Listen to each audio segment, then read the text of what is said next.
Autumn. This happened when I was in high school, the summer before my junior year. My parents had this tradition where we go on one big family camping trip every August. Normally it was just me, my mom and dad, and my younger brother Evan, who was 11 at the time. But that year, my sister came too, and she brought her best friend, Autumn. Autumn was a senior, just like my sister, but she had just turned 18. She had long blonde hair and deep blue eyes. I had a crush on her since the first time she came over to our house. She was funny, kind of sarcastic, and had this quiet way of looking at people like she already knew what you were thinking. I never thought she'd even know my name, but for that weekend, we were all stuck together. One SUV, 2 tents, in the middle of nowhere in the Midwest. Deep woods. The kind where your phone signal dies about 5 miles before you even see the campsite. The first day was pretty normal. We set up camp, roasted hot dogs, played cards. That night, we all sat around the fire until late. Evan had fallen asleep leaning against my arm. He and I shared a tent that was about 30 feet from the fire pit, tucked between some trees.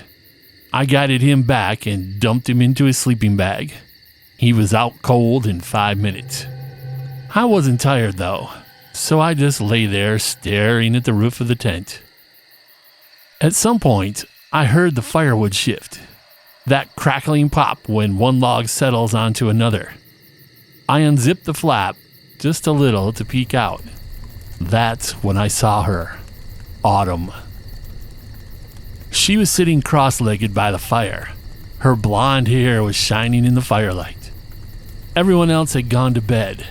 I could see the other tent zipped up, but she was just sitting there, staring into the flames.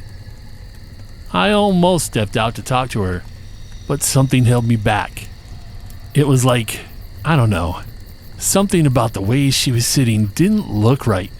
Her posture was weird, too still, too straight, like she was frozen.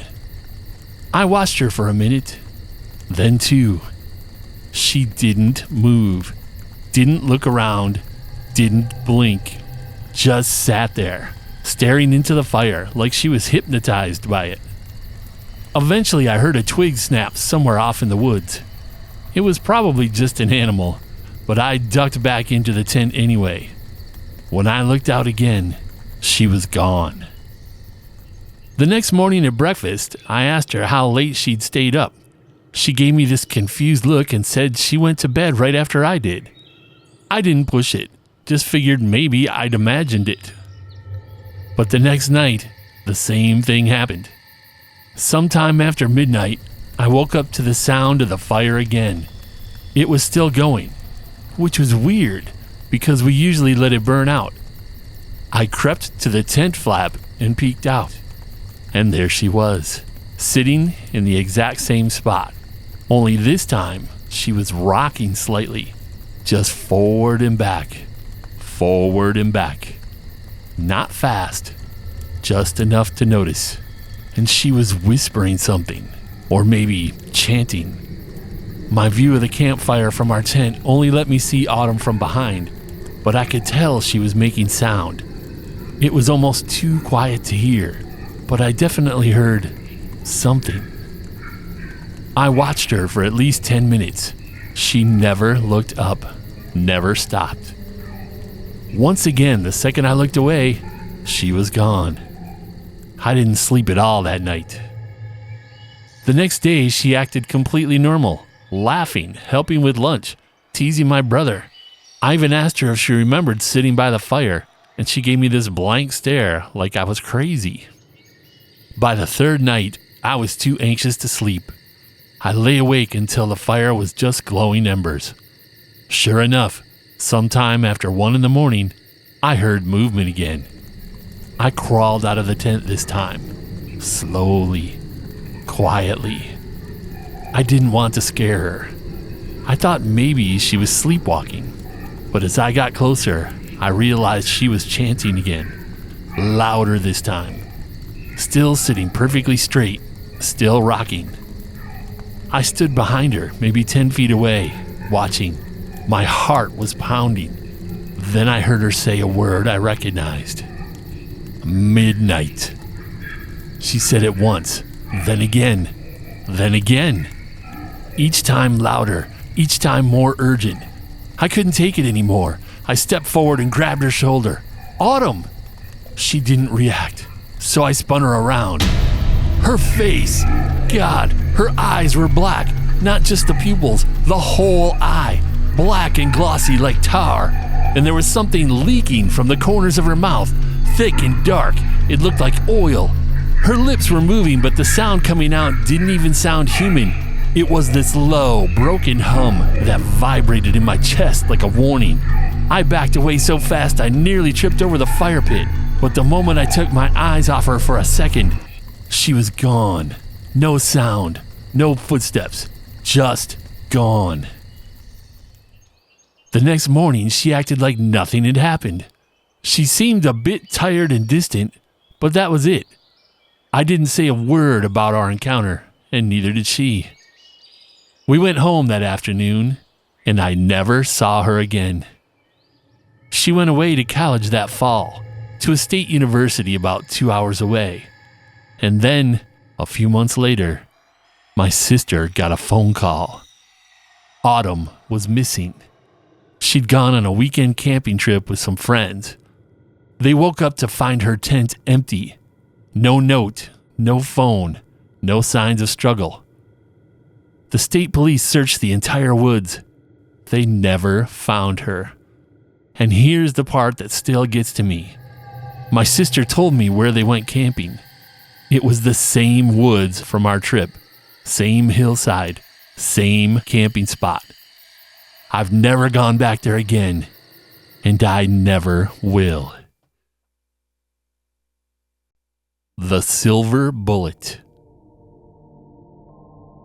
A few years ago, I took a solo camping trip that I'll never forget, and not for the reasons I thought I would. I was in my 30s at the time and going through what people politely call a career reset.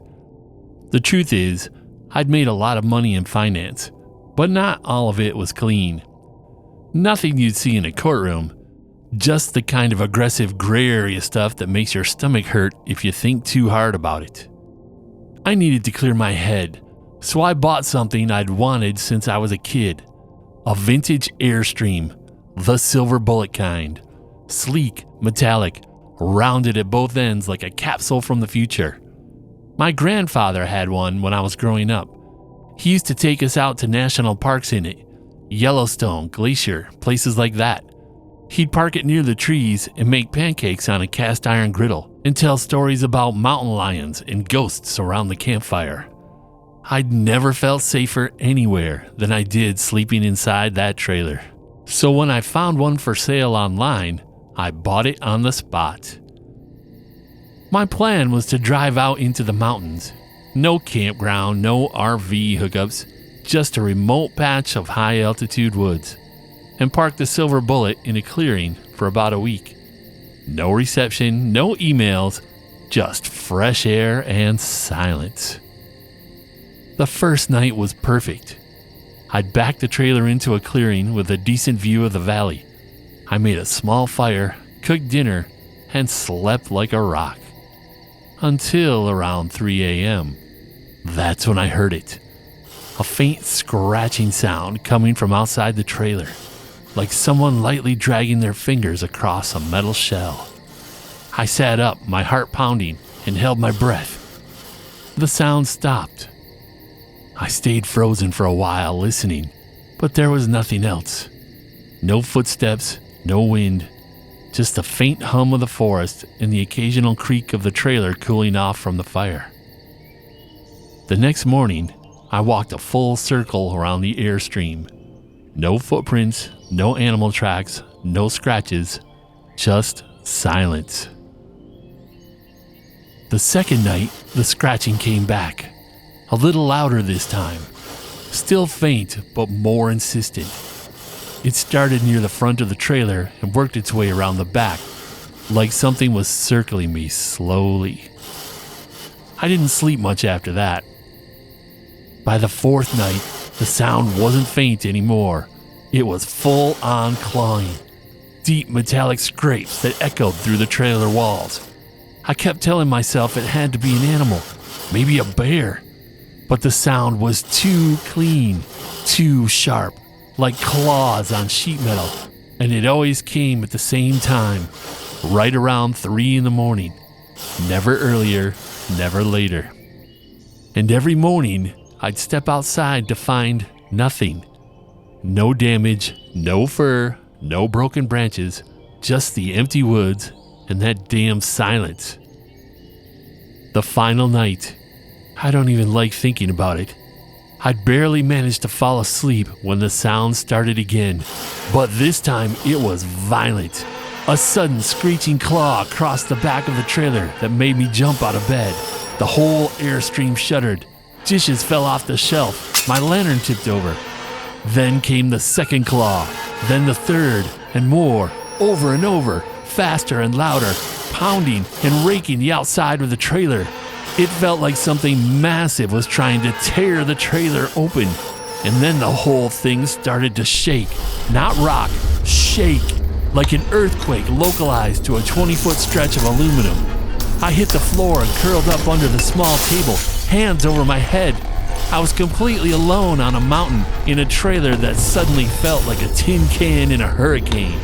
Things were falling all around me. Mugs, a small camp stove, my flashlight. I was hit hard by a large Bible that had belonged to my grandfather. The scratching and pounding never stopped. It just went on and on and on until I genuinely thought I was going to die. Then, as suddenly as it had started, it stopped. No sound, no movement, just my own breath echoing in that mangled little trailer. I must have stayed on the floor for another hour before I finally passed out from exhaustion. When I woke up, it was bright outside. The sun was rising. I slowly climbed out of the trailer and stepped out into the morning air. My arms were sore, my neck was stiff. But nothing prepared me for what I saw. The silver bullet was destroyed. Every inch of the exterior was covered in long, jagged scratches. Not surface marks, but deep gouges in the metal. The kind of damage you'd need industrial tools to make. Some of the scratches were so deep, they started to separate the seams in the metal. Each mark had 3 claws. Just 3. And they weren't random. They were angled, like something had been trying to dig in. The worst part, some of the scratches were bloody. Thick, dark stains smeared into the grooves, like whatever had done this had torn itself open in the process. I didn't pack. I didn't clean up. I grabbed my pack and hiked out of there as fast as I could. It took me 5 hours to reach the nearest service road. I never went back to get the silver bullet. I don't even know if it's still up there on the mountain. In my mind, it doesn't belong to me anymore. It belongs to the creature with giant claws. I only see it now in nightmares.